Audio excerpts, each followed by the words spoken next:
¿Qué más? Vamos a empezar con el libro de Josué. Les soy sincero, este es uno de mis libros favoritos de la Biblia. Aquí en Agua Viva pasamos, no sé, como 2 meses hablando del libro de Josué. Me apasiona el libro de Josué. No sé por qué me gusta tanto, pero me gusta mucho. Vamos a mirar algunos puntos del contexto cultural del libro de Josué. Todos saben quién es Josué. Fecha de los acontecimientos, hermanos, es de 1406 a 1380 antes de Cristo. ¿Cuántos años son más o menos? Ahí échenle matemáticas. 26. 26 años. Sí. Seguro. Como que no me suena. 26. Matemáticas. 1422, 1380. Exactamente 26 años. No lo vuelvan a poner en duda, por favor. La fecha de redacción, más o menos en 1380 a.C., autor Yahshua. Me equivoqué, pero para que no se note que me equivoqué, es en hebreo. Josué, de la tribu de Efraín, obviamente no escribió el relato de su muerte, o alguien lo tuvo que haber escrito. ¿Quién fue? No podíamos decir con seguridad, ¿no? Pero la mayoría del libro lo escribió él. Tema, hermanos, victoria nacional por fe y... ¿Cuál es el pacto de Dios con Moisés? Si son obedientes, los voy a... Si me desobedecen, los voy a maldecir. Victoria nacional por fe y obediencia. Son 2 componentes importantes ahí, ¿no? El propósito del libro, hermanos, registrar la conquista y división de Canaán para vincular la obediencia a la victoria y la desobediencia a la que, hermanos? A la derrota. Primero viene la victoria y después viene la derrota. Primero viene la victoria y después viene la derrota. ¿Qué libro le sigue a Josué? Jueces. ¿Qué piensan ustedes que se trata, Jueces? De la derrota. De la derrota. Vamos a mirar un poco de eso. Muestra a Israel en una conquista victoriosa de 7 años en todo Canaán y un proceso de 19 años en dividir su herencia entre las 12 tribus. Básicamente, los 26. Capítulo del 1 al 12, batallas, guerra, destrucción. Capítulo 13 de 13 al 24, aburrido. Como tú aquí. Relajados. Sí, relajados y a quién le toca qué, ¿verdad? Básicamente. 7 años duraron peleando y 12 años para ponerse de acuerdo quién iba a tener qué. Por eso cuando alguien se muere y no deja herencia, ¿qué pasa con los hijos? ¿Verdad? Se pelean y todo esto. Dios mostró su fidelidad al cumplir las promesas que hizo con Abraham y Moisés de dar a Israel la tierra de Canaán. ¿Verdad? Hasta ahí vamos bien. Un poco del trasfondo cultural. Políticamente, hermanos, Canaán estaba formado por muchas ciudades-estados, ¿verdad? Eran estas ciudades que tenían su propio rey, tenían sus propias costumbres, tradiciones, se podría decir, pero era independiente. No es como ahora que es todo un país y todos los en Estados Unidos y en México estados corresponden a este país, ¿no? O en Guatemala, que son departamentos, en El Salvador, que son también departamentos, ¿no? No, allá era tal ciudad, Omaha era su ciudad, tenía su rey, y íbamos y nos peleábamos con los de Lincoln, ¿verdad? Porque ellos ya eran otra ciudad, otro gobierno y todo lo demás, ¿no? No había un gobierno central. De vez en cuando había ciertas alianzas, ¿no? Como intercambiaban y decían, no peleamos, hombre, ayudémonos ahorita, pero a lo mejor el año que entra ya no, ¿verdad? Ya somos enemigos otra vez. No había un gobierno central, cada ciudad tenía su propio rey y tenían su propio ejército. Esto significaba que Israel tendría que conquistar a la fuerza militar en cada ciudad para conquistar la tierra. Por eso van de ciudad en ciudad, en ciudad, en ciudad, en ciudad, en ciudad. ¿Ah? Ok, so ese es el contexto políticamente hablando, ¿no? Ahora, militarmente, los cananeos luchaban a menudo y tenían experiencia en la guerra. Otra vez, vivían ya en esta, ¿cómo se dice? En esta atmósfera de que constantemente tenían que estar en batalla, ¿no? Militarmente tenían mucha experiencia ya. También tenían tecnología avanzada de hierro, ¿verdad? Y acuérdense que en aquellos entonces tener una espada y tener lanzas y tener estos escudos de hierro es como hoy en día que ya los países tienen tanques de guerra y ¿verdad? Porque no todo el mundo tenía eso, ¿verdad? Todavía la gente a lo mejor se peleaba con lanzas pero de madera o pedradas. Todo es muy ¿cómo se dice? Rudimentario, ¿no? Pero ya ellos ya estaban como más avanzados, ¿no? En esta tecnología militar del tiempo.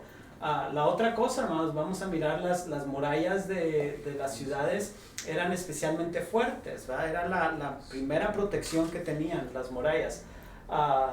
Hay algunos antecedentes. Samaria había resistido el ataque de Asiria durante más de 14 meses. Lo miramos en 2 Reyes. Y Gaza resistió a Alejandro Magno durante 5 meses. Esto no es en el tiempo de Josué, va a ser más adelante en la historia, pero solamente para que se den una idea de qué tan fuertes eran las murallas. No era como, o sea, no tenían dinamita, no tenían tanques de guerra que había una muralla y pum, y la volaban.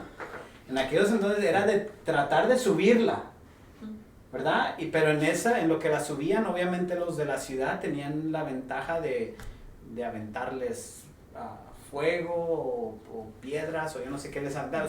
Era muy difícil poder derrumbar una muralla. Lo que hacían, la alternativa era que brincar esa muralla. Por eso esa historia tan famosa del caballo de Troya, ¿no? Que mandan este caballo y para que abran las puertas y ya cuando están adentro el caballo iba lleno de soldados, ¿no? Y destruir. La estrategia que usaban en aquellos entonces era de que dejémoslos encerrados hasta que ya se les acabe la comida, se les acabe el agua y van a tener que salir porque no tienen como otra hacerla. Preferían esperarse 14 meses para que los de la ciudad se rindieran antes de tratar de derrumbar la muralla o de tratar de brincar la muralla. Eso es lo que le llamaban sitiar. Sitiar la ciudad, exacto. Ahora, si nos adelantamos un poquito en la historia, ¿qué pasó en Jericó? Cayeron los muros. Pero sin esfuerzo físico. Mira. Daban vueltas con una corneta. ¿Se da cuenta por qué es tan significativo que las murallas cayeron? O sea, no era como que, hoy en nuestros días nosotros leemos la historia y, wow, cayeron las murallas. Como que pierde un poquito ese, ¿cómo se dice? Ese impacto que debe de tener la historia de que en aquellos entonces los ejércitos más poderosos del mundo no lo hacían. No podían derrumbar. Y llega este pueblo de Israel con cornetas y dando vuelta como locos y ¡pum! Se caen las murallas.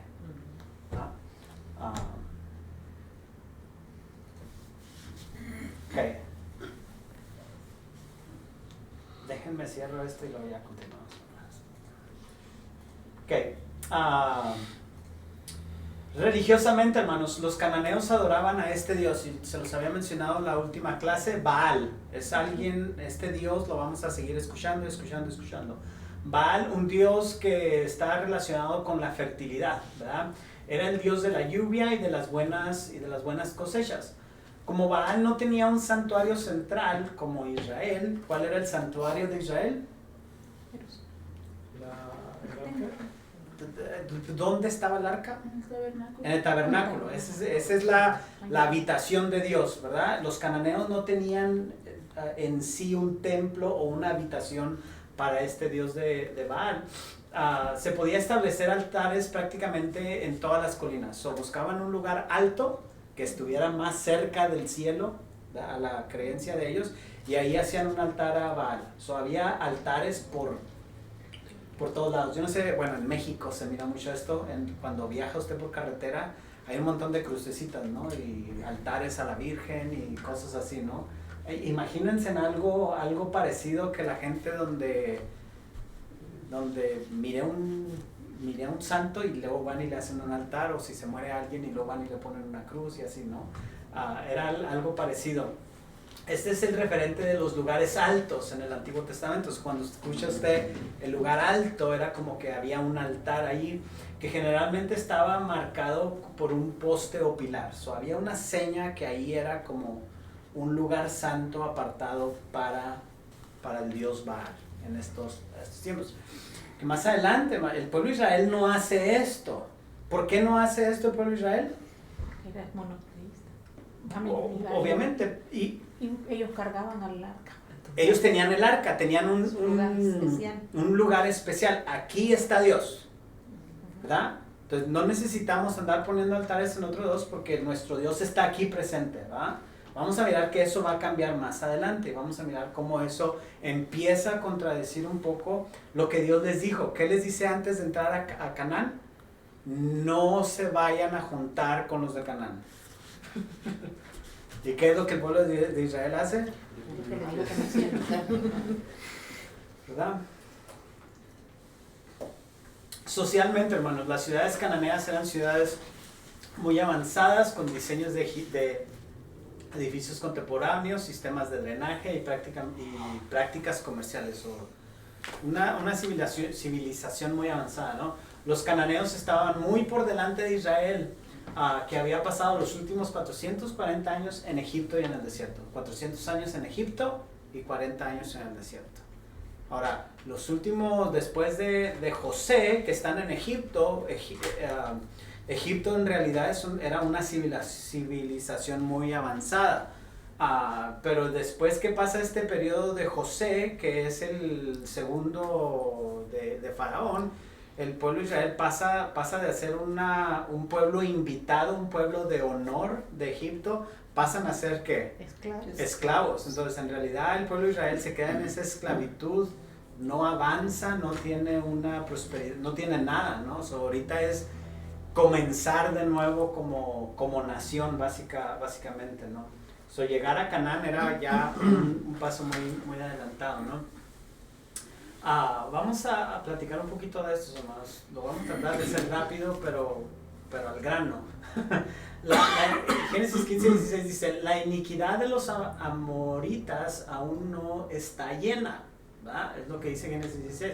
Aparentemente, hermanos, Dios estaba permitiendo que los amorritas acumularan pecados que serían castigados en un futuro, o en el futuro de Abraham. ¿Por qué no cumple Dios su promesa con Abraham de darle la tierra prometida 400 años más, ¿cómo se dice? Antes. Es porque Dios estaba juzgando a este pueblo, de los ¿cómo se dice?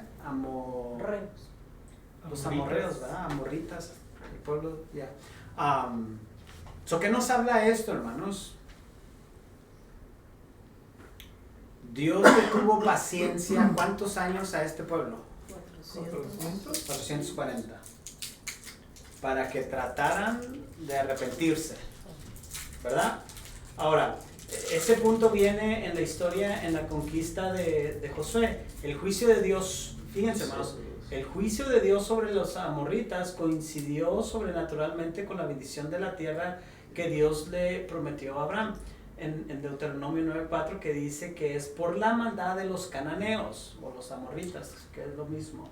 Por un lado, Dios está cumpliendo su promesa a Abraham con respecto a la tierra, y el otro propósito, hermanos, era juzgar a los cananeos por su maldad. Finalmente, un tercer propósito tenía como objetivo eliminar cosas que harían tropezar a Israel. En Deuteronomio 20:18 lo miramos. no enseñarles cosas detestables. Otra vez, Dios les dice, no vayan a ir a aprender cosas de estos. No se vayan a mezclar con los cananeos, con la gente que ustedes van a ir. ¿Por qué? Porque desde hace 440 años Dios ya estaba tratando de juzgar a este pueblo. Y les tuvo paciencia, les tuvo misericordia por 440 años. Que no aprendieron, no hubo como remedio para ellos. So Dios va a usar al pueblo de Israel como instrumento de justicia para este pueblo lleno de maldad. So, en su infinita, ¿cómo se dice?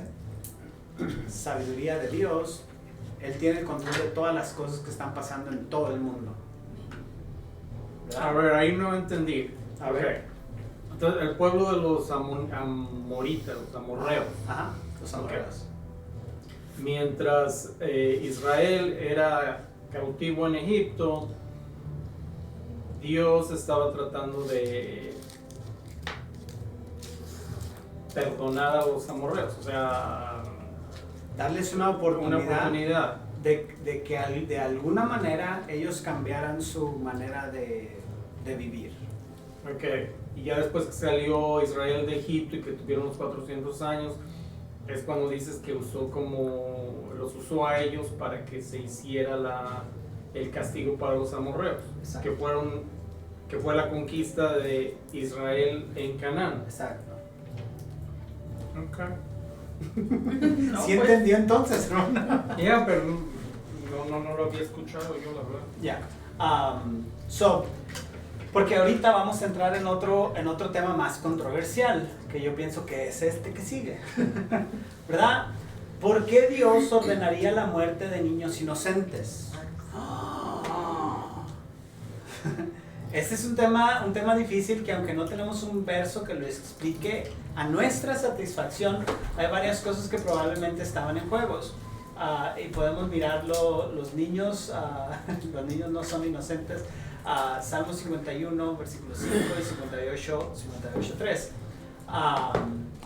Este es un tema como bien difícil de entender, bastante controversial, porque especialmente en nuestros días, hermanos, una de las cosas que el cristianismo o que la Biblia, uno de los ataques que está recibiendo la Biblia es de ¿por qué creer en un Dios que es malo, que manda a matar a niños? Como precisamente ¿cómo se dice? Este tema, ¿no? Es probable que estos niños hayan crecido como con adherentes a las religiones. Convicciones, pudiera ser otra palabra, a las religiones y prácticas malvadas de sus padres. Es notable la profundidad y el nivel de... Es que esto lo traduce, hermanos, y no me lo puse a leerlo otra vez. El nivel de importancia que ocurre en un joven en los primeros años de su vida. Por un ejemplo positivo, mira a Moisés y podemos mirar a Moisés y a Samuel.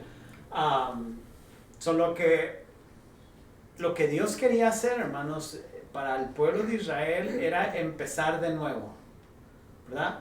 La muerte de estos niños era un comenzar de nuevo. Ese era el juicio que Dios tenía sobre esta nación. Porque si dejaban vivos a los niños, no iba a ser como arrancar de raíz el problema, sino que iban a quedar como estas convicciones o estas costumbres ahí clavadas, ¿no? Y era lo que Dios quería como hacer.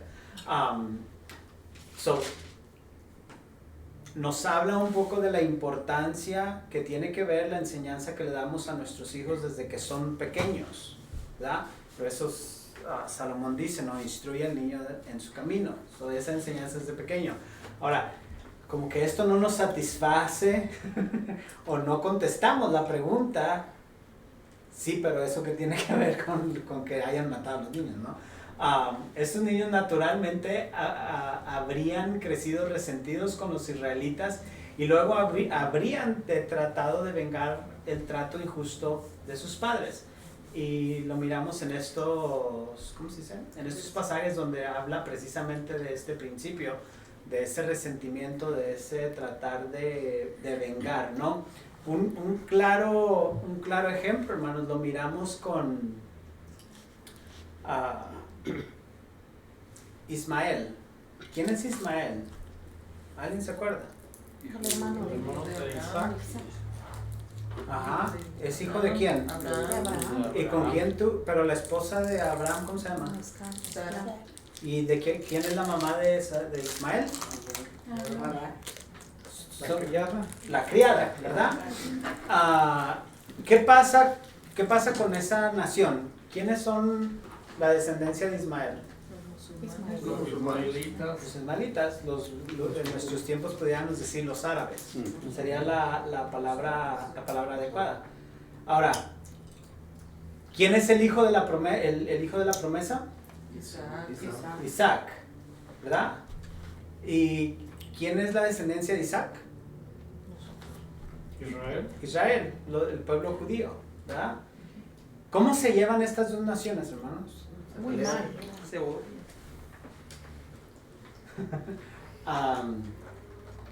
Un claro ejemplo de cómo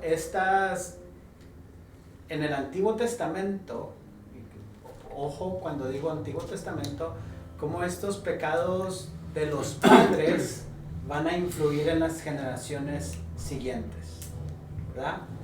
Cuando miramos en el Antiguo Testamento que Dios ordena la aniquilación, podríamos decir de esa manera, de toda la generación, es porque en el Antiguo Testamento es la única manera de borrar el pecado de una nación, incluyendo los niños. En el Nuevo Testamento ya no va a funcionar así, pero en el Antiguo Testamento funciona así. Eso es lo mejor que puedo hacer para tratar de explicar este tema. ¿Ok? Preguntas. No es quería hacer preguntas.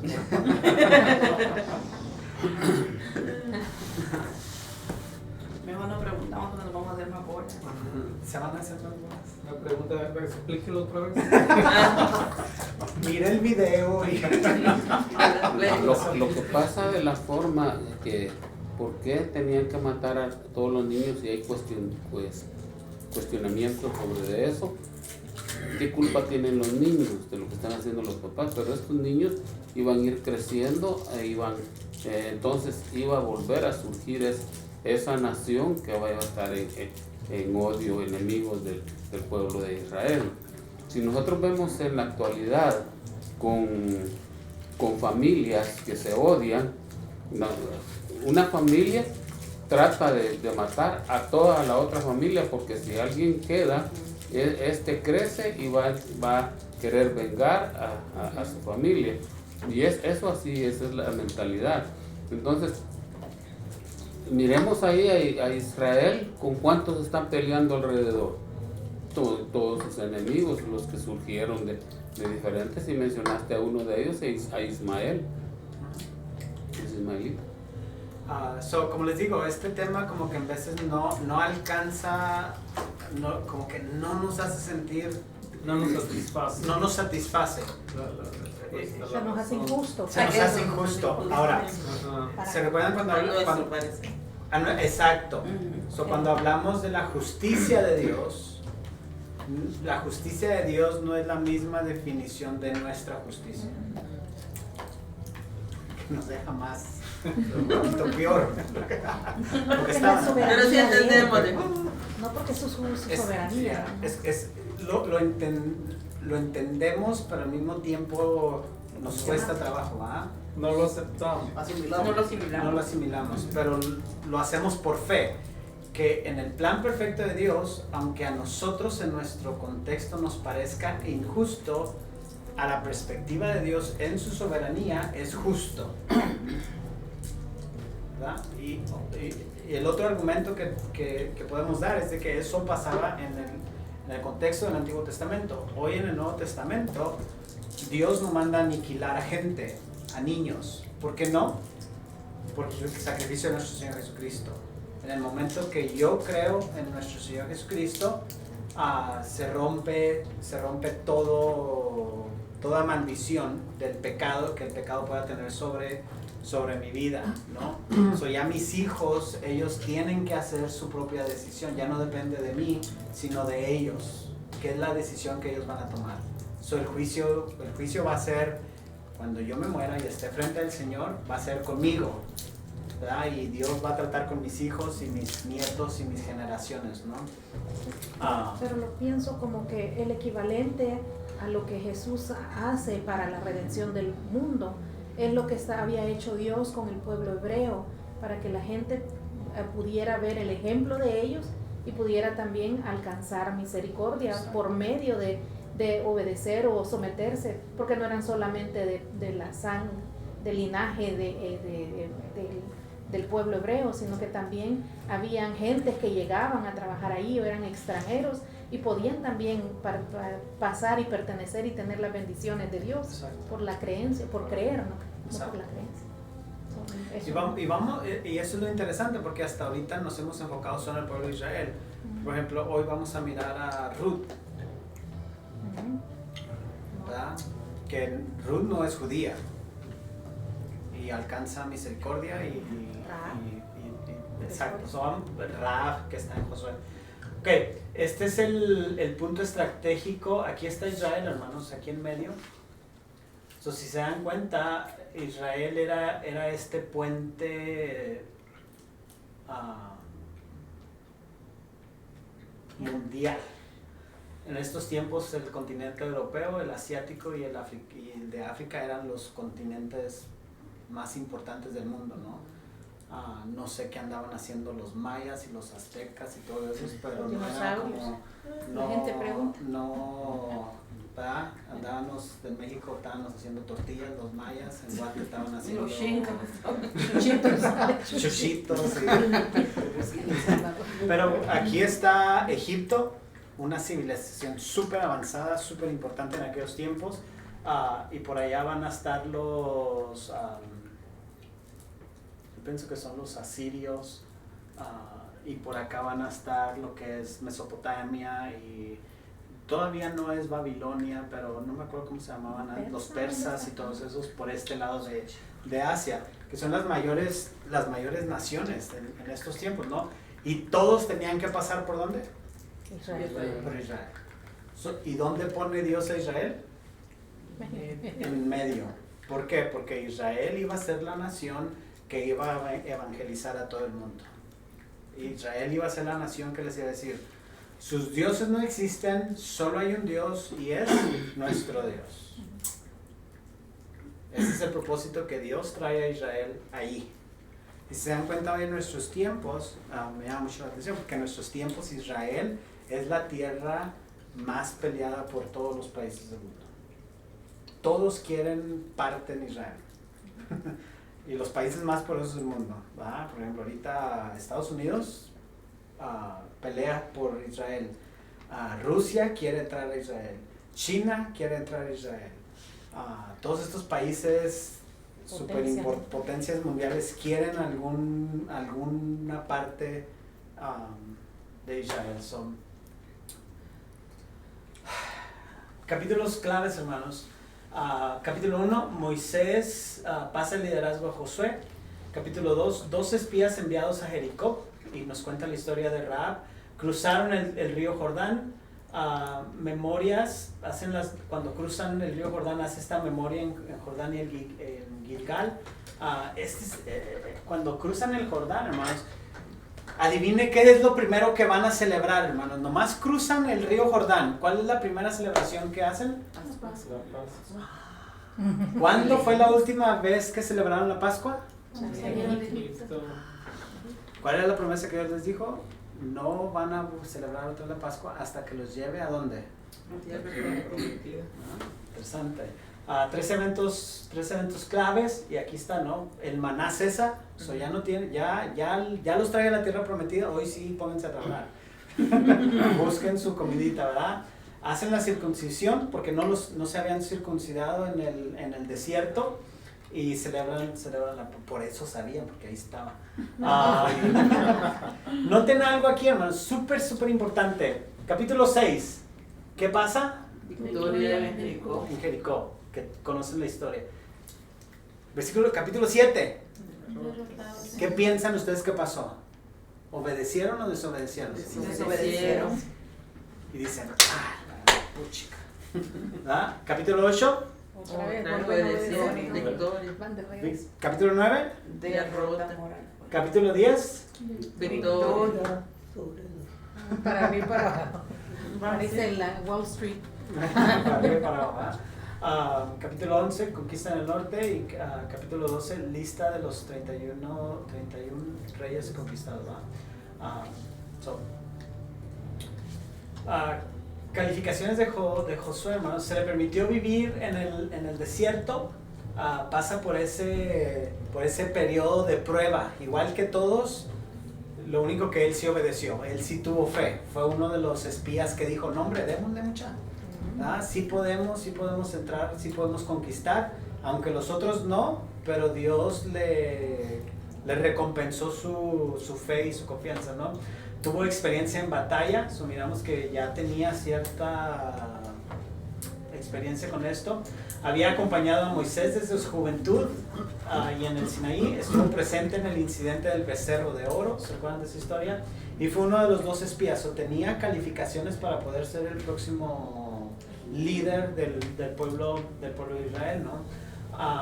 Capítulo 2 vio 2 espías enviados a Jericó. Y aquí nos cuenta, no nos vamos a ir a tan detalle, hermanos, porque ustedes probablemente ya se lo saben. La historia de los 2 espías, ¿verdad? Entran y se esconden en la casa de ¿quién? Rahab. ¿A qué se dedicaba Rahab, hermano? Prostituta. Trabajadora social. Trabajadora social, se oye más elegante. Pero lo que quisiera señalar de Rahab, hermanos, es de que ella ya sabía del Dios de Israel.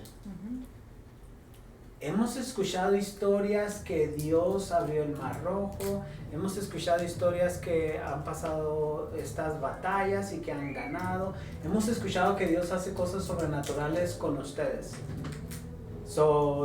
¿Tenía temor de Dios? ¿Verdad? Y ese temor de Dios, hermanos, lo hace arriesgar su vida para esconder a estos dos espías, ¿no? Sí, es interesante cómo la gente ya empezaba a escuchar estas historias del Dios de Israel. ¿Y quiénes son los que nos vienen a atacar? Este pueblo, ¿no? Como que había cierta ya... Pero ahí por ejemplo, en Jericó, o sea, ya sabían bien porque decía que tenían mucho miedo. ¿Verdad? Ya existía, ya existía ese miedo de qué va a pasar, ¿no? ¿Qué es lo que va a pasar? Ella misma les dice a los espías de que la ciudad, todo el pueblo estaba con temor porque ya sabían del poder de Dios del pueblo de Israel. Y aún así no se arrepintieron, sino que solo tuvieron miedo. ¿Será que nos pasa lo mismo hoy en día? Nada. Algo simbólico, hermanos.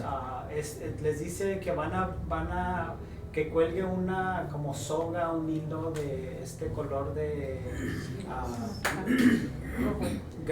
color grana, ¿va? Que es rojo, ¿va? Que simboliza, se convierte en un símbolo de la sangre de Cristo, ¿no? Esta mujer, a través de este cordón, salvó su vida, ¿no?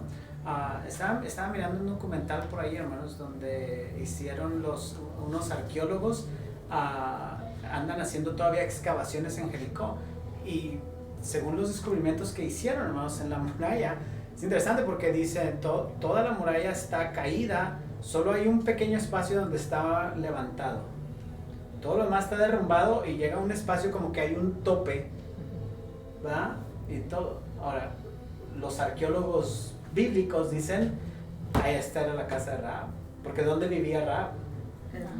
En las afueras, en la muralla de la ciudad de Jericó, ¿verdad? Se caen las murallas y lo único poquito que queda ahí como un topecito es la casa de ¿quién? La promesa que Dios la libró de eso, ¿no? Su sangre es necesaria para pagar la pena de nuestro pecado, está disponible a través de la fe en Jesucristo, ¿no? Otra vez esta simbología, algunos estudiosos creen que además de ser una prostituta, Rahab también se dedicaba a la fabricación de ropa y se dedicaba al arte de teñir, ya que el techo plano de su casa estaba cubierto de tallos de lino que se secaron y que ella tenía una cuerda escarlata, ¿no? Eso es un poco Y lo que leí en ese que dice que Rahab viene a ser también el linaje de Jesús, yo no sabía. Sí. Está en la yo pienso que lo tenía por aquí, pero Viene de la vida. genealogía la hermana Ruth sabe eso. Rahab fue la bisabuela del rey David. Rahab tuvo su hijo, se llamaba Obed, y Obed tuvo a Isaí, y Isaí a David. Se le hace que se salteó a Salmón. Ah, Sí, bueno, el esposo Salmón. de Salmón. Ah, Rahab fue la esposa de Salmón. Yo pienso que lo tenía, no sé por qué no lo tengo. qué increíble, ¿verdad? Que una prostituta. El de David llegó el Señor Ujú. Jesús. y que no era judía Ajá. también, como Ruth también. Pues Ruth fue la mamá de... Es que es interesante porque, ¿cómo se llama? ¿Quién se casó con Rahab, hermana? Obed. Salmón. Salmón. Su hijo Obed, y Obed tuvo a Boz. Ajá, a Boz. ¿Y Boz con quién se va a casar? Ruth. Con Ruth. So, de esa misma generación, me quiero enfocar en los varones de esta tribu, de esta Linaje. descendencia, de este linaje. Casarse con una no judía es como uno de los pecados que puede cometer alguien, ¿no? Así como que no te cases con una judía. Pero ellos tuvieron como esa valentía. ¿Por qué? Probablemente que porque Dios se los puso en su corazón. Pero Dios lo va a usar de tal manera de demostrar lo que decía la hermana, ¿no? Esa línea directa al Salvador del mundo, ¿no?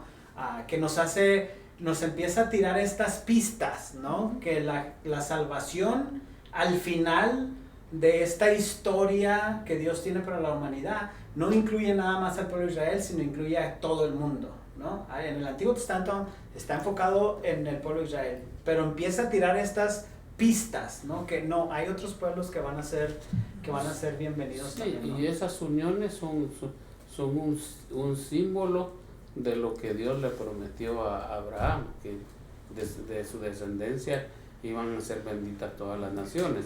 Entonces Dios aprobó esas uniones, la de Rahab y la de Ruth.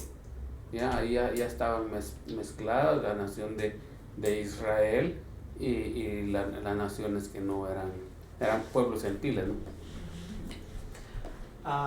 Capítulo 3, cruzaron el río Jordán, hermanos. El río estaba respaldado, era 15 millas, ¿no? Más o menos que tenían que cruzar el río Jordán. ¿Por qué tan lejos? Para demostrarle a Israel que Dios era abundantemente adecuado también para permitir que pasara tanta gente. Es interesante, note esto, hermanos. Baal era un dios de la fertilidad, dios de la tormenta, la lluvia, los truenos, etc. La lluvia y el agua eran cruciales para la supervivencia de la tierra. Los cananeos fíjense, hermanos, veían un Jordán inundado como protección contra los enemigos que frecuentaban tras Jordania. El río servía de una muralla natural para los enemigos. Cuando llovía mucho, obviamente el río se inundaba, crecía, y para los enemigos iba a ser más difícil pasar. Los cananeos decían: gracias, Baal, porque nos mandaste la lluvia, hiciste que el río creciera para protegernos de nuestros enemigos. Pero ¿qué pasa con Israel, hermanos? Eso es significativo, que cuando los sacerdotes, hermanos, en el momento que pisan el agua, ¿qué pasa, hermanos? Bien el agua. Se retiene. Pongan atención a esto, porque el Mar Rojo, Dios, ¿qué hizo el Mar Rojo? Lo partió. ¿Qué hace Dios en el río Jordán? Lo detiene. Lo detiene. Y pasan en seco. Punto. Yahweh, el Dios de Israel, es más poderoso que ¿quién? Que va. Ahí ya, por eso cuando llegan a Jericó tienen miedo. Porque la primera batalla espiritual para los cananeos era con el río Jordán, porque ahí está Baal. Baal nos va a defender. La primera batalla entre Dios y Baal, ¿quién la gana? Dios. Ya va ganando Dios, ¿no? Ya va 1-0.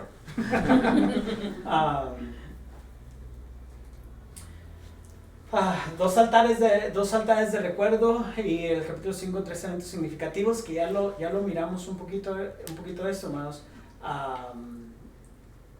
Hacen estos altares para que no se les olvide lo que Dios hizo, ¿verdad? El rito de la circuncisión fue restituido. Al parecer los niños no habían sido circuncidados en el desierto. Quien no fue circuncidado no pudo participar de la Pascua, tenían que circuncidarse. Colina de los prepucios, así le pusieron a este lugar, ¿no? El nombre fue cambiado después a Gilgal, que suena como la palabra hebrea Galgal, que significa rodar.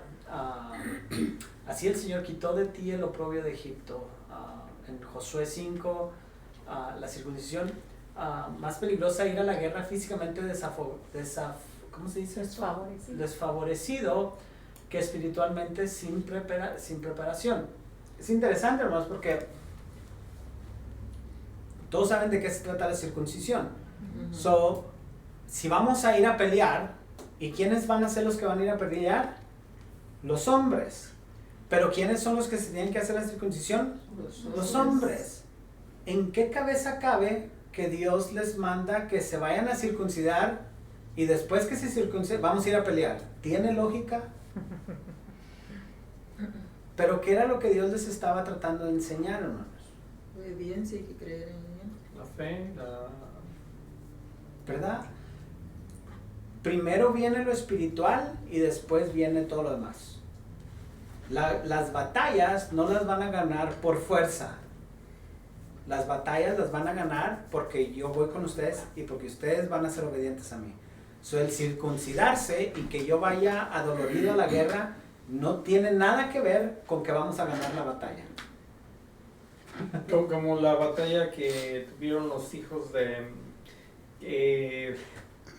Dina, los hermanos de Dina, que dijeron, si se circuncidan, entonces te damos a nuestra hermana.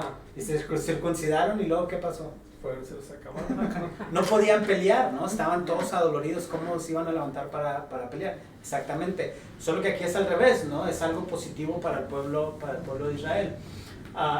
Otra vez Israel celebró la Pascua después de 40 años. El maná finalmente cesó, simbolizando su entrada a la tierra prometida y su capacidad para sostenerlos. Ahora aquí está la tierra donde fluye leche. Nos falta un montón, hermanos, ya son las 8. Capítulo 6, miramos la victoria de Jericó. Esta batalla, hermanos, es una batalla espiritual, ¿verdad? Los sacerdotes son los que van enfrente, adorando a Dios, alabando a Dios. El pueblo solamente tiene que obedecer, dar vueltas. Una batalla totalmente de fe, de obediencia a Dios. No tiene lógica que vamos a ganar la batalla así. O sea, ¿y cuántos días estar dándole vuelta? No tiene lógica. Lo que cuenta aquí es la obediencia, ¿no? Capítulo 7, derrota de Ahí, derrota en Ahí, debido al pecado de Acán, ¿verdad? Que dice Dios, no agarre nada, ¿y qué hace este? Se lo roba.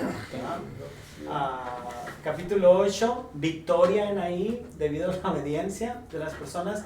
Capítulo 9, derrota por mentiras de los Gabaonitas, porque Dios le había dicho a Josué, no hagas pacto con nadie. ¿Y qué es lo que hace Josué? Hace pacto con los Gabaonitas, que en parte engañan a Josué. Lo engañan porque se pusieron ropas viejas y, es que ya tengo muchos años y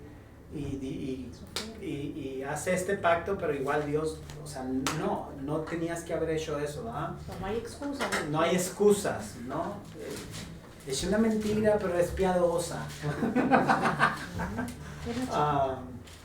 Pequé porque la carne es débil. No, pecado es pecado, ¿no? Victoria sobre la coalición de los 5 reyes amorreos. Esto ya van ganando y ganando y ganando territorio. ¿Y qué dicen los reyes? Juntémonos. Entre 5 les damos mate, ¿verdad? 5 contra 1, ¿quién va a ganar? Los 5. Pues se equivocaron, ¿verdad? Porque gana el pueblo de Israel. Y ya los últimos capítulos es la división de las tierras, ¿no? Josué renueva el pacto con Israel, hermanos. Puntos importantes entre Josué, ¿verdad? Israel temería a Dios. Israel serviría solamente a Dios. Israel dejaría a los dioses falsos. Este es como el pacto que hacen cuando conquistan la tierra prometida, que son los 3 puntos principales de Deuteronomio. Acuérdense de quién. Sean fieles a quién. Dejen a los dioses falsos, ¿no? Entraron con estos 3 puntos principales de Deuteronomio. Y Josué, ¿cómo los deja, hermanos? Bien recalcado. Josué hace un excelente trabajo, hermanos, en dejar al pueblo de Israel bien instruido. Esto es lo que vamos a hacer, esto es lo que tenemos que hacer y esto es lo que vamos a hacer. ¿Verdad? Perfecto. 10 puntos para Josué. Ahí se equivocó algunas cuantas veces, pero it's okay. ¿Va? Es de humanos equivocarse. Pero hace muy buen trabajo, ¿no? Los deja muy bien instruidos. ¿Qué piensan ustedes que va a pasar con jueces? A desarmar todo lo que dejó bonito Josué. Déjenme hago algo, hermanos, porque... Ok. Tema y propósito de Josué. De jueces. Derrota nacional por miedo y desobediencia. ¿Cuál era el tema de Josué? La victoria. Victoria por fe y obediencia. Jueces, derrota por Miedo y desobediencia. Son 2 libros totalmente opuestos. ¿Qué piensan? Yo sé que ya saben. Háganse así como que no saben. ¿Okay? ¿Dónde está Josué, hermanos? En el libro de Jueces. Morido. ¿Verdad? Vamos a mirar un poco qué pasa con eso. Versículo clave, hermanos. No había rey en Israel en aquellos días. Cada hombre hizo lo correcto a sus propios ojos. El propósito del libro, hermanos, está largo. Explicar por qué Israel necesitaba ser liberado de las naciones paganas que vivían en medio de ella. Demostrar el fracaso de la teocracia y validar o justificar la monarquía. Hasta cierto punto, hermanos, el escritor de Jueces es Samuel. Samuel empieza desde el libro de Jueces, hermanos, nos va a empezar a apuntar a Primera de Samuel. ¿Qué pasa en Primera de Samuel? Lo vamos a descubrir, no coman ansias, pero nos va a empezar a preparar para este periodo, lo que vamos a llamar el periodo de los reyes. Pero ese periodo empieza en Jueces, nos empieza Samuel a echar indirectas, ¿no? Por eso estamos como estamos ahorita en el tiempo de Samuel, pero él empieza a contar la historia desde los Jueces. Exponer el miedo como el problema central de Israel y mostrar la necesidad de un rey que valiente. ¿Es pecado tener miedo, hermanos? No.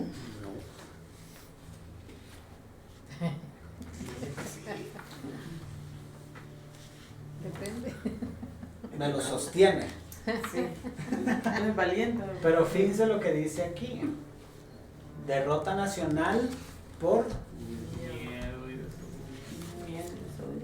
Habrá personas que no tengan miedo. Pero soy obediente. Se los dejo de tarea. Nadie me va a poder contestar esa pregunta. Y es la que te hizo el profesor a ti también, ¿verdad? ¿Qué contestó Por usted? eso ya no seguí Sí, estudiando. hay alguien que no tenga miedo. Bosquejo del libro, hermanos. Estructura y cronología, ¿no? Introducción, condiciones políticas y religiosas. El doble apéndice ocurrió, yo pienso que ya me salté. Estructura de cronología, que son capítulos 1 al 2. El doble apéndice ocurrió durante el juicio de Otoniel. Y vamos a mirar aquí los jueces, ciclos de pecado, opresión, castigo y liberación. Este ciclo vicioso, hermanos, es bien importante que se lo aprendan de memoria si es posible. Los jueces, hermanos, otra vez, ciclos empieza con el pecado, opresión, castigo y liberación, ¿verdad? Y lo vamos a ampliar un poquito más ese círculo más adelante, ¿verdad? Y aquí en estos capítulos la idolatría sincretista de Miqueas y la migración de los danitas, ¿verdad? Y esta guerra de los benjamitas que termina el libro con esta guerra. Esta palabra, hermanos, sincretismo, es una forma así como cuando quiera así como hacerse que sabe un montón.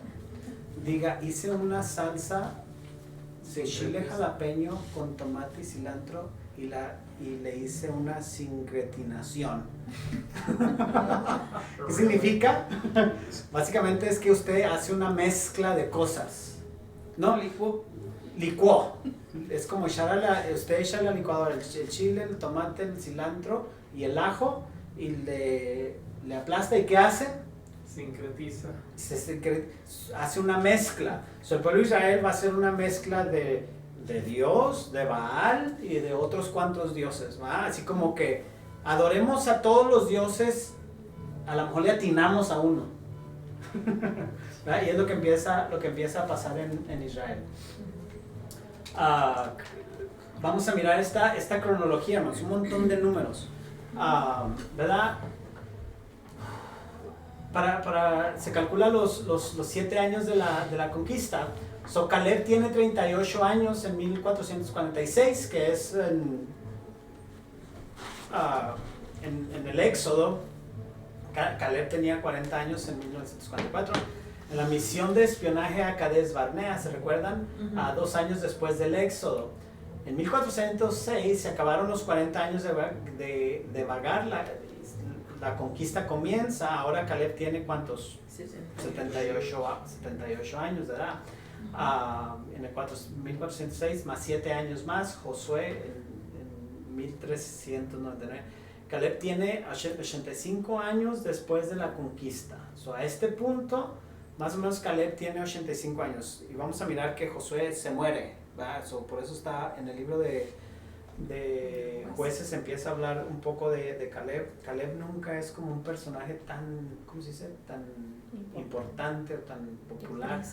Aunque Josué termina con Israel prometiendo obedecer, la nueva generación de Israel no había visto las obras milagrosas de Dios bajo Josué.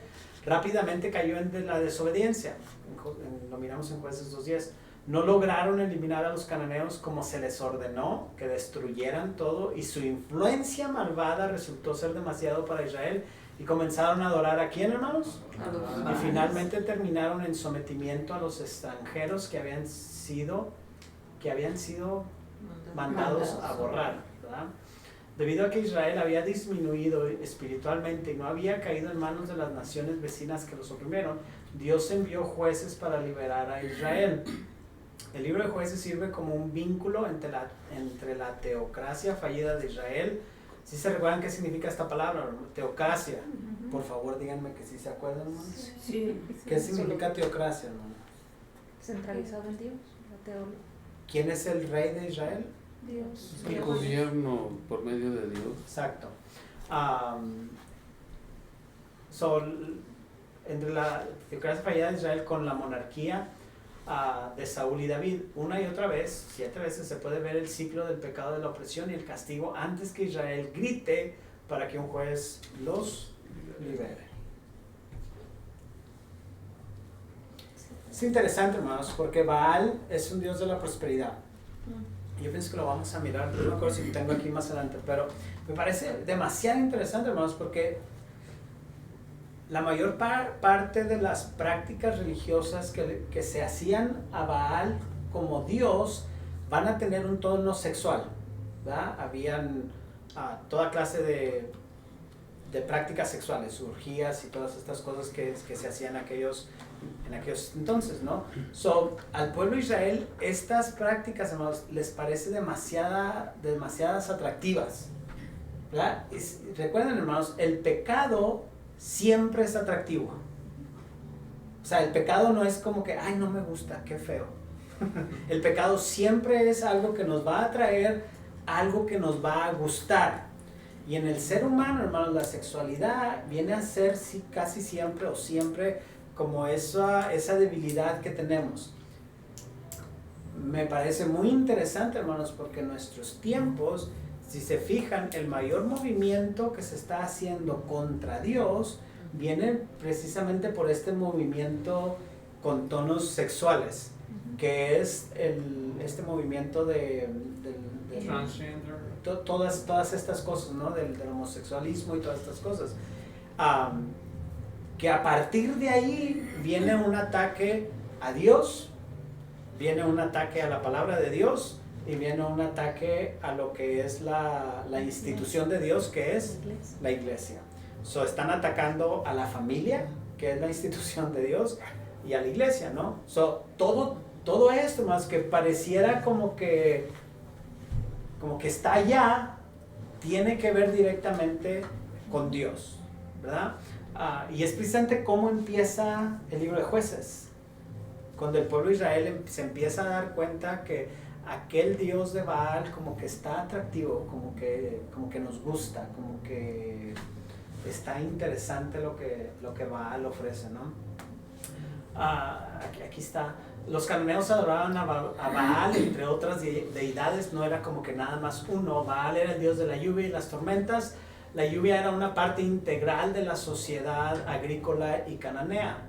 Astarot era una diosa de fertilidad, amor y guerra, y a menudo se asocia con Baal en el Antiguo Testamento. So, básicamente lo que ellos creían es Baal es el dios varón y Astarot es la diosa femenina. Entonces, adorar a Baal y Astarot involucraba muchas prácticas sórdidas, como existía la prostitución religiosa, sacrificio de niños, adoración a serpientes y así como extrema violencia y brutalidad. Yo no sé, y no leí ese capítulo en su libro, pero vamos a mirar más adelante. ¿Se recuerdan cuando es Eliseo, ¿cómo se llama el otro? Elías va a pelear contra los profetas de quién? De Baal. Les dicen, el primero que haga caer fuego ese gana, ¿va? Es básicamente lo que pasa. ¿Qué empiezan a hacer los profetas de Baal, hermanos? ¿Se recuerdan? Cuando Baal no les contesta. A cortarse y a golpearse y a hacer todas esas cosas. ¿Por qué hacen eso, hermanos? Ellos en su creencia, hermanos, pensaban que ellos al hacerse daño estaban excitando a Baal, porque es el dios varón, ¿no? Entonces, si hacemos estas cosas, él se va a excitar, se va a emocionar y nos va a recompensar, ¿no? Por eso de ahí viene esta prostitución religiosa y cuando hablo de la prostitución religiosa me refiero a estos actos sexuales que hacían, como lo vamos a mirar en el Nuevo Testamento en algunas de las iglesias de Asia donde se practicaba eso, ¿no? Principalmente creo que es en Efeso, donde hacían eso. Los sacrificios de los niños era como esta forma de que este Dios se sienta emocionado y nos responda, ¿verdad? Esa es la creencia que había en estos tiempos, totalmente, ¿cómo se dice? Sucio, vano, perverso, no sé qué más adjetivos ponerles, ¿va? Exacto, como, y hasta dónde llega Satanás, ¿no? Para torcer lo hermoso que es la creación de Dios, lo hermoso que es el cuerpo humano, la sexualidad en el matrimonio, todas estas cosas. ¿Se dan cuenta cómo Dios lo hace todo perfecto? ¿Y qué es lo que hace Satanás? Lo trata, lo intenta. Lo destruye. Exacto. La razón por qué los israelitas dejaron que algunos de los cananeos permanecieran en la tierra. Ahora eran vecinos. Los cananeos vivieron en esta tierra durante algún tiempo y cultivaron excelentes cosechas. Desobediencia, ¿no? Los israelitas habían pasado sus mejores años deambulando por el desierto, por lo tanto no sabían nada sobre la agricultura. El israelita promedio probablemente asoció a Dios con el desierto árido. Traían esta mentalidad: el Dios que nos cuidó se quedó en el desierto, ahora estamos en una nueva tierra y el Dios de esta tierra es el que nos va a ayudar. Iban y le preguntaban al vecino: oye, ¿por qué a ti sí te sale maíz y a mí no? Oh, es que mi Dios Baal es el que me manda la lluvia y hace crecer mi maíz. Oh, es que mi Dios es un Dios que se quedó en el desierto. Para que mi maíz crezca, ¿qué tengo que hacer? Irme con Baal. ¿Por qué Dios les dijo entonces que destruyeran a los cananeos? Que no hicieran eso. Precisamente para que no pasara lo que está pasando, ¿no? En Canaán los israelitas dependían de la fertilidad de la tierra, que según los lugareños estaba bajo el control de los dioses Baal. Entonces tal vez cuando los israelitas miraban hacia los campos de los cananeos y vivieron tan maravillosas cosechas, trataban de alcanzar de la misma manera lo que hicieron los cananeos, adorando a Baal. Jueces, hermanos, los jueces en este libro, el nombre jueces puede ser engañoso, ¿ok? Normalmente se piensa en un juez como alguien que cumple funciones judiciales dentro de una sociedad determinada. Ahora, quisiera que pusiéramos atención un poco a esto. Fueron los hombres y hay una mujer que va a ser ¿quién? Débora. Quienes actuaron, hermanos, como agentes de la voluntad de Dios. ¿Dios estaba con estos hombres? Por supuesto que sí. Ahora, ¿cuál era el trabajo de estos jueces? Era un ejercicio de autoridad, ¿qué, hermanos? Militar, ¿ah? O de supervisión de Israel. ¿Ok? Recibió su autoridad ¿de parte de quién? De Dios. Fueron elegidos por Dios y no pudieron ser elegidos por la gente, aunque en veces la gente clamaba por un libertador. Quisiera que se recordaran de eso, hermanos. Los jueces no van a ser líderes espirituales en el pueblo de Israel. No son líderes espirituales en el pueblo de Israel. Son líderes militares escogidos por Dios, usados por Dios para rescatarlos de la opresión. Quiero que los separen los jueces de los sacerdotes o los levitas o los profetas y todos los demás, ¿verdad? Que todos los demás fueron líderes espirituales del pueblo de Israel. Los jueces no lo fueron. Sí fueron usados por Dios, sí Dios los escogió, pero no eran líderes religiosos de Israel. Los jueces cumplieron dos propósitos, hermanos. La una era la liberación. Liberaron a un pueblo arrepentido de la disciplina que habían incurrido a través de su incredulidad. Y la otra, hermanos, era la administración. Gobernaron sobre Israel y administraron su, ¿qué, hermanos? Gobierno. ¿Okay? ¿Se da cuenta cómo es? El trabajo de los jueces es totalmente administrativo, no tiene que ver con la espiritualidad del pueblo de Israel.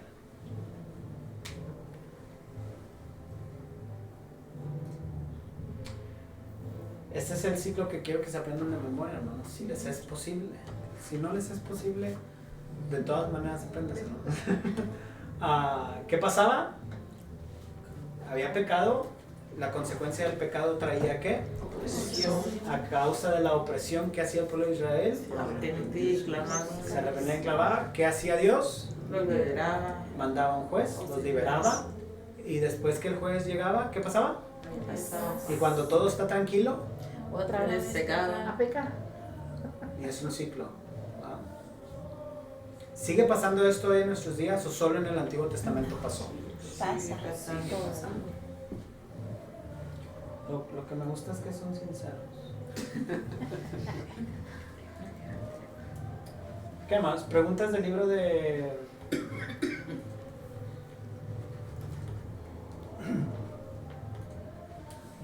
no sé por qué me pasa esto, no quiero que me pase esto y me sigue pasando. ¿No saben ustedes por qué? Y se apaga. ¿Quién sabe qué te pasó? No sé si notaron que en el video no me quería funcionar, por más que le aplastaba. Pues lo mencioné.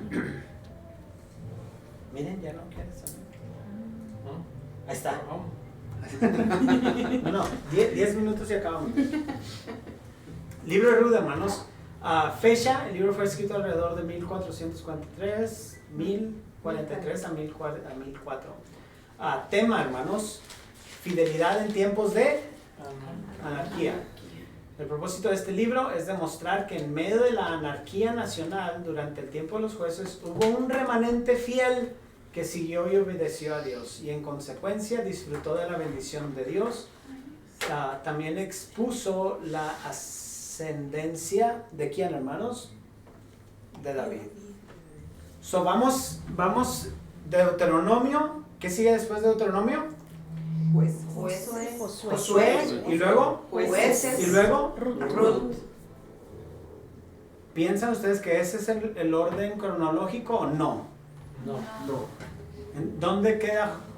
¿Qué va qué? ¿En dónde o qué? Platíquenme. No, de estos 3 libros nada más. ¿Quién va primero? ¿Quién va segundo? ¿Quién va tercero? Podría ser Josué primero. Ajá, Josué primero y luego. Ruth. Jueces. Y luego pues ya nos dijo. No, estaban tampoco. pasando al mismo tiempo. Oh, ok. No sé. Son contemporáneos, al mismo tiempo estaban. So va a ser Josué, Jueces, Y Ruth. Ruth y Jueces. Ruth, hermanos, pasa en el capítulo 20 de Jueces, ¿no? Como está en medio de Jueces, porque vivían en un tiempo de, ¿qué dice ahí? ¿Dónde está? Anarquía. Era como que cada quien hacía lo que se le antojaba. ¿En qué libro de la Biblia cada quien hace lo que se le antoja?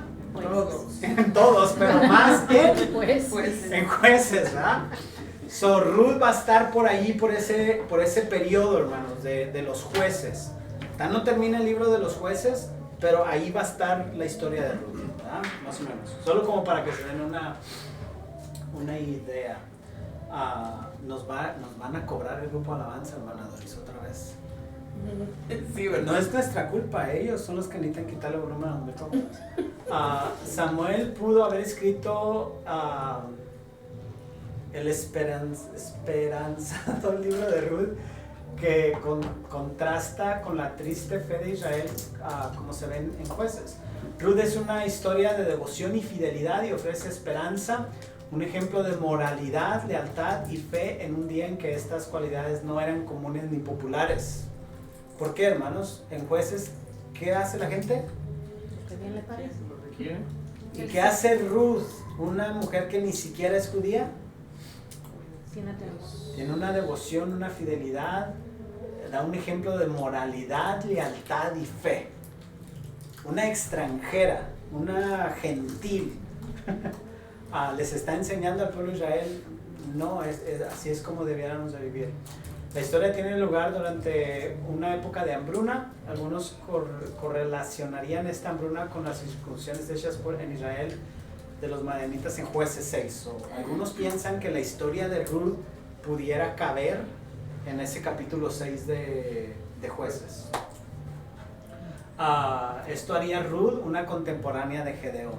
¿Se recuerdan quién era Gedeón?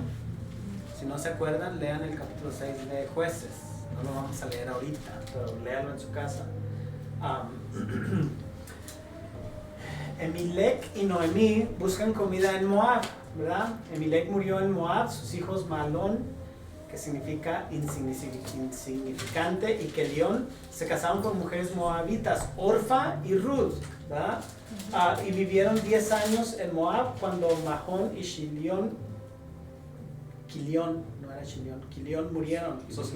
Se muere el jefe de familia, que es Emelec, y se mueren los 2 hijos, Kelión y Malón y Kilión. ¿Quiénes quedan? Las 3 mujeres, que serían Noemí, Orfa y Ruth. Noemí es la suegra, y Orfa. Orfa y Ruth son las nueras. Qué raro, ¿no? ¿Cómo se sintió usted quedarse sola con su suegra? Ay, no, que ni que Dios lo quiera. Va a quedar grabado.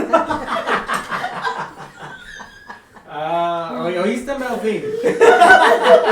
No, pero yo Apuntemos qué minuto dijo eso. Ahí para que lo vean. Hay que editarlo.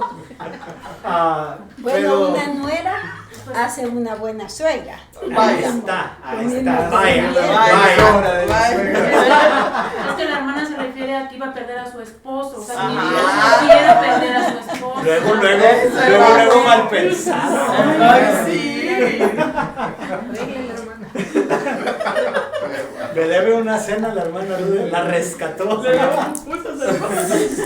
Ah, tenga en cuenta el origen de Moab, desesperados por los hombres después de la destrucción de Sodoma y Gomorra. Estas naciones de Moab y Amón resultaron en esta unión miope y pecaminosa, ¿no? En realidad las tierras de Moab no eran como muy buenas tierras, pero había comida. Pues vámonos allá. Es como que escuchar el nombre de Ruth y decir, Ruth, ¿de dónde eres? Soy de Moab. Como que la gente decía, uy, como que tu tierra no tiene muy buena fama, ¿no? Así como cuando en México decimos, soy chilango, ¿y qué dice usted? Que no me va a escuchar su esposo. Agarren la cartera. Ajá, agarren la cartera, o no sé, en Guatemala si tienen ahí por ahí los de Chiquimula, creo que. Los de Jutiapa. ¿Verdad? Como que así era Ruth, ¿no? Como que en realidad no venía de una tierra que ahí son muy buenos todos. Era como que no son gente. No De son gente. dudosa reputación. Ajá, exacto. Miremos Noemí, hermanos, cómo empieza Noemí y cómo termina Noemí en el mismo capítulo, cómo su vida es transformada. Empieza como una mujer agradable, está casada, tiene 2 hijos, tiene protección y seguridad y está dispuesta a ayudar o tiene ayuda, ¿no? Y al final del capítulo, hermanos, termina amargada, termina viuda, se queda con una nuera porque pierde a los 2 hijos, indefensas y sin ayuda. Se da cuenta trágico lo que Samuel nos quiere representar en esta historia, ¿no? Como algo bien dramático. Los deseos de Ruth cumplidos, ¿no? Su deseo de trabajar. Este espigueo, hermanos, era una ordenanza que viene desde Levítico y Deuteronomio, donde Dios les decía, recojan la cosecha, pero dejen algunas cosas. Y los pobres y la gente que no tiene recursos, ellos van a venir y van a colectar lo que ustedes dejen para que ellos puedan también comer, ¿no? Entonces, una mujer luchadora, ¿no? Donde no tiene esposo, donde se va a seguir a la suegra. Se van en ese famoso versículo, tu pueblo será mi pueblo, tu Dios será mi Dios, y a donde tú vayas ahí yo iré, ¿no? Es Ruth. Y ella no es como que, ay, ¿qué vamos a hacer? Dios, por favor. No, ella y empieza a trabajar, empieza a tratar de buscar, ¿verdad? Esto, hermanos, el resultado de espigar es que ella conoce a Boz, ¿verdad? Este hombre lo representa como un hombre maduro y responsable que toma la iniciativa de proteger y mantener a Ruth, ¿no? Incluso les da ciertas órdenes a sus trabajadores, no me vayan a molestar a Ruth, por favor, no anden ahí con cosas. Vos la protege y les da no la toques. La palabra significa alcanzar, atacar o molestar, ¿no? Cuando les dice no la toquen es de que me la respetan, ¿no? Vos la alaba por aceptar al Dios de Israel. Ruth no está tan presuntuosa como para calificarse como una de las sirvientas de Boz, pero se coloca debajo de las sirvientas más bajas. Este punto de humildad, ¿no? Como, mira, yo vengo aquí, ni siquiera quiero que me digas que soy una de tus sirvientas, soy más abajo que tu sirvienta. Yo no sé cuando la actitud de que llega usted a un trabajo y su manager quizás como que le cayó usted bien a su manager y le dice, hey, póngamelo ahí en un trabajo fácil que no batalle mucho. ¿Verdad? Y uno luego así como que... ¿verdad? El pecho. Sí, luego saca el pecho y mira a los demás así como que ni me miren porque le digo al manager que me quiero trabajar. Ella no, el jefe, el dueño de la tierra les dice, no me van a tocar a Ruth. Ella pudo haber levantado el pecho, pero no, ella dice, no, ¿va? Es humilde. De ahí empezamos a mirar estas cualidades de Ruth, ¿no? Como una persona humilde. Vos la provee. No es normal que las espigas coman con los segadores. Tengan en cuenta que los judíos y los gentiles comen juntos aquí en el periodo de los jueces, pero no va a ser así en el Nuevo Testamento. El informe de su Spiegel. Aquí es donde, todo esto, hermanos, lo que está haciendo el capítulo 2 es mostrarnos cómo empieza esta relación entre Ruth y Boz, ¿verdad? Esta conexión, que realmente es una conexión divina, hermanos, porque Ruth no conocía a nadie, ¿verdad? Es como cuando llega uno a un país que no conoce a nadie, o sea, no conociste a nadie, ¿quién es familiar con quién? O sea, no, ¿verdad? Pero esta unión divina que Dios hace que se cruce, ¿no? Hasta cierto punto. Y Noemí es la que se le prende el foco, ¿verdad? Bien rápido. Y Noemí le informa a Ruth que Boz era su pariente cercano. Y esto es importante, hermanos, porque uno de nuestros parientes más cercanos, tenga en cuenta que ella no dijo el pariente más cercano. Noemí tenía que saber sobre el pariente más cercano. Como uno de los parientes más cercanos, Boz estaría en condiciones de redimir la tierra de Noemí y casarse con Ruth para proporcionar descendencia en nombre de Emelec. Ruth, hermanos, la vamos a mirar como esta mujer humilde, ¿verdad? Como humilde. Noemí rápido se da cuenta que Boz tiene que, hermanos. ¿Y qué necesita Noemí? Descendencia, ¿verdad? Ella rápido dice, si caso a esta con vos, ya la libré, de aquí soy, ¿verdad? Es como las dos. ¿Ah? Comemos las dos. ¿Era vos el pariente más cercano? No. ¿Será que Noemí no sabía, hermanos? Si de ahí era ella la nativa de ahí. Imagínense ya la suegra que era. Pues que le convenía, ¿no? Le convenía, mira, conveniencia. Sí. ¿Qué notan entre, cómo es esta palabra? Integridad. Ruth, una mujer íntegra, y Noemí, no tanto. Bueno, no sé si llamarla al punto de interesada, pero en un momento de desesperación como que uno sí Se hace más interesado. se hace más interesado. Interesa su conveniencia. Trataba de cuidar a tu Van a morir de hambre las un dos. esposo. Ay, pero yo pienso siempre que buscándole el lado amable. No, pero pudo haber sido por la cultura, porque en Noemí era su cultura de que tenía que tener descendencia para no tener que prostituirse o tener que pasar las angustias o problemas. Los demás Entonces aman, sí. aprovechó la oportunidad de que Ruth estaba joven Sí. y podía atraer. Eso, por supuesto Obvio que que. sí. Lo que Pero le era llama la cultural. atención. Sí, pero vos no era el más cercano, había por ahí otro. Pero no lo hablaron conocía. con Pero él el y otro él no dijo que tenía. no la quería. Pero eso no fue después. El fulano. El fulano. No, Pero el asunto que no, Fíjense, vamos a mirar eso. Sí, vamos a mirar eso. ya se despertaron. Les parece una novela. Sí. Las calificaciones para el pariente redentor es el término que se usa. Si nunca me gusta usar estos ejemplos porque después se oyen raros. En aquellos tiempos, hermano, yo estoy casado con Wendy, ¿verdad? Y no tenemos hijos, y yo me muero. Técnicamente mi hermano se podía casar con Wendy para que le diera hijos, y los hijos de Wendy que tuvo con mi hermano la pudieran sostener a ella. Esas eran las prácticas de aquellos tiempos. Yo sé que no suena bonito, pero era lo que se practicaba en aquellos tiempos. Estos eran los requisitos o las calificaciones. Debería ser un pariente de sangre.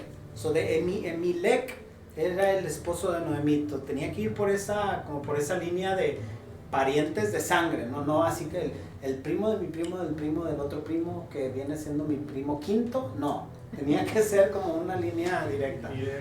Debe tener suficiente dinero para comprar la herencia, no era de a gratis, tenía que pagar un precio.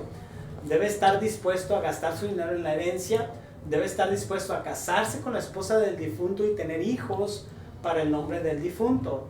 Tenga en cuenta que el cumplimiento en Cristo tiene las raíces genealógicas, tiene la habilidad, murió de buena gana por nosotros y está dispuesto a adoptarnos y aceptarnos en su familia compartiendo su riqueza. Hay esa simbología con nuestro Señor Jesucristo. Jesús cumple todas estas calificaciones de pariente redentor, ¿no?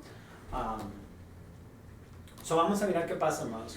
Las responsabilidades del pariente redentor fueron para canjear o recomprar la tierra del difunto y mantener la familia, vengar la sangre derramada de un hermano fallecido si fue asesinado de acuerdo con el propio del Lex Talionis en Números, en estos pasajes, casarse con la esposa de su hermano fallecido, cumpliendo con la responsabilidad matrimonial, volver a comprar a un miembro de la familia que había sido vendido como esclavo, cuidar de los miembros necesitados y de enfermos de la familia. La ley de seguir al pariente redentor todavía está vigente hasta el día de Jeremías. Es difícil saber cuántos siguieron estas leyes porque rompieron tantas leyes en el pacto, ¿no? Pero esto es extra. Pero concentrémonos en esto. Tenía que hacer cumplir con estas responsabilidades, ¿no? El pariente del redentor. No era fácil que nomás llegaran y le dijeran, oh, pues se murió Daniel, te tienes que casar con Wendy.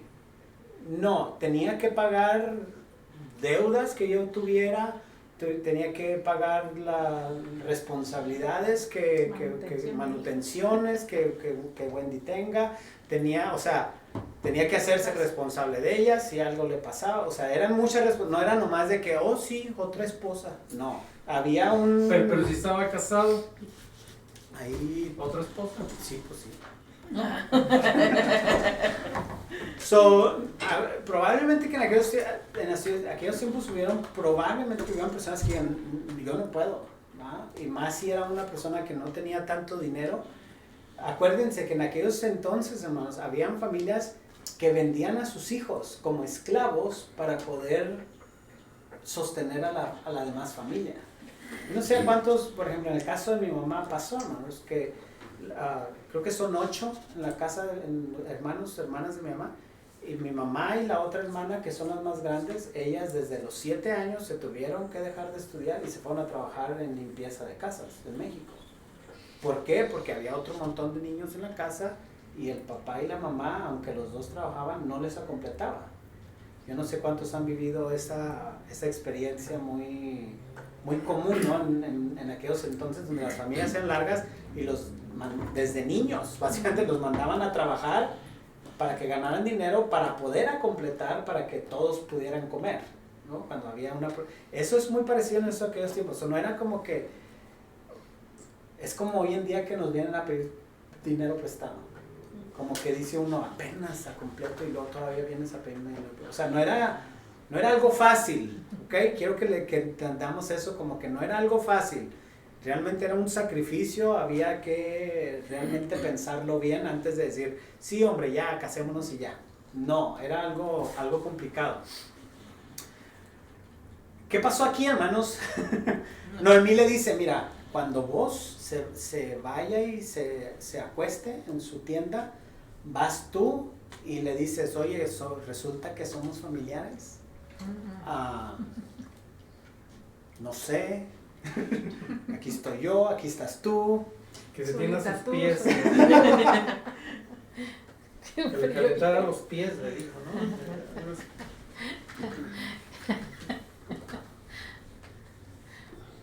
¿Verdad? No sé.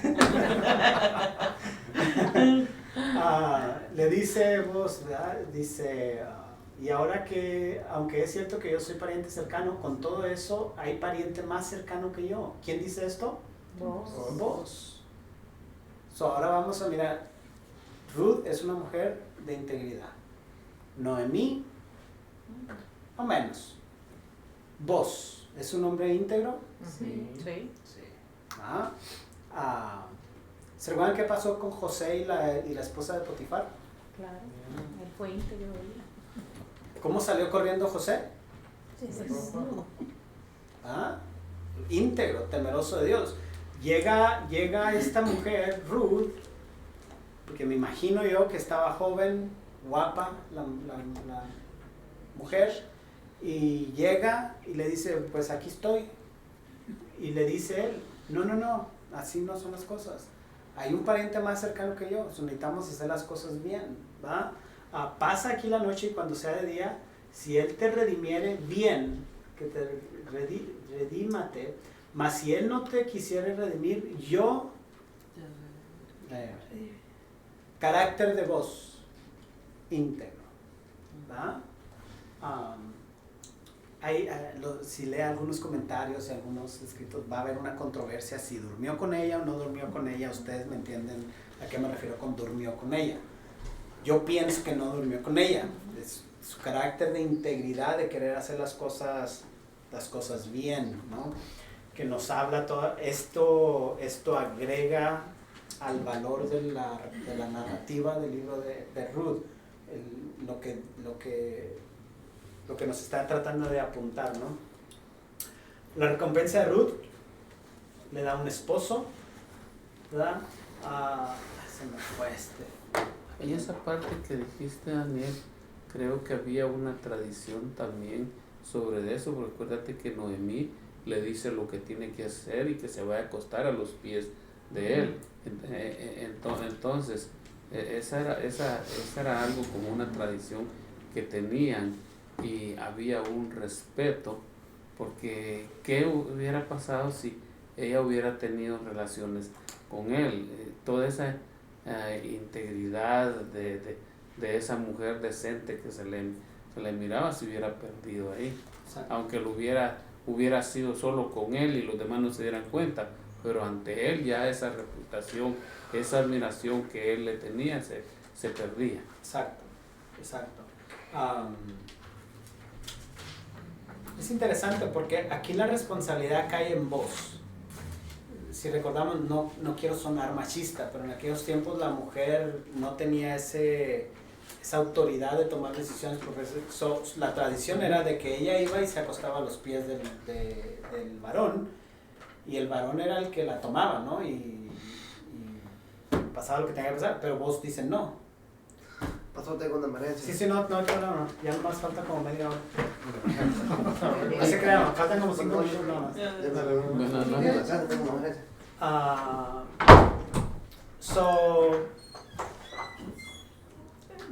Vos hace lo que es correcto, le informa al pariente más cercano, oyes, está Ruth, que en realidad te corresponde a ti. No la quiero tomar yo, ¿la quieres tú o qué vamos a hacer? ¿Va? Y el pariente le dice, no, yo no puedo. Entonces, ¿qué es lo que hace vos? Entonces, ahora sí él la va a redimir, ¿no?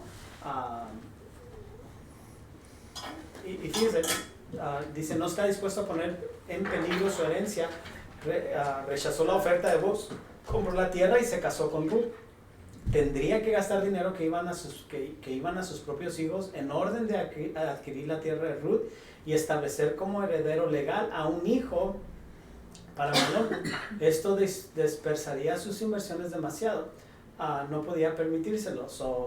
Era un riesgo económico, un riesgo financiero para la familia, ¿no? El pariente dice, no, yo no quiero esa responsabilidad, ¿verdad? Aquí está, mis hermanos, capítulo 4. Capítulo 4. Dice, esta es la línea familiar de Pérez. Pérez era el padre de Esrón. Esrón era el padre de Ram. Ram era el padre de Aminadab. Aminadab era el padre de Nashón o Nasón. Nasón el padre de Salmón. Salmón padre de Boz. Boz padre de Obed. Obed padre de Jesé. Y Jesé el padre de David. ¿Por qué le cambian los nombres? Sí. Es Isaí, ¿no? Es que en inglés. lo traducí, hermana. Sorry. Esos son los nombres en inglés. En inglés, exacto. Y usan el Pérez, bueno, es la traducción. Ujú. Era David Pérez entonces. Ya, pero léanlo en Ruth 4:18 más, para que no se van a confundir con los nombres, ¿no? Aquí vamos en la historia, hermanos. Vamos a empezar a mirar mucho este cuadro. Vamos a mirar la esclavitud de Egipto, que básicamente es el libro de Génesis. So, Abraham, Isaac, Jacob, José muere, nacimiento de Moisés. Vamos a mirar el Éxodo, 40 años del Éxodo o en el desierto. Vamos a mirar la conquista, que fueron 7 años. Vamos a mirar la repartición de tierras, 19 años. Vamos a mirar los jueces y vienen Samuel, que van a ser Saúl, David y Salomón. So, vamos por aquí, hermanos, en la historia. Aquí en medio está Ruth. ¿Ok?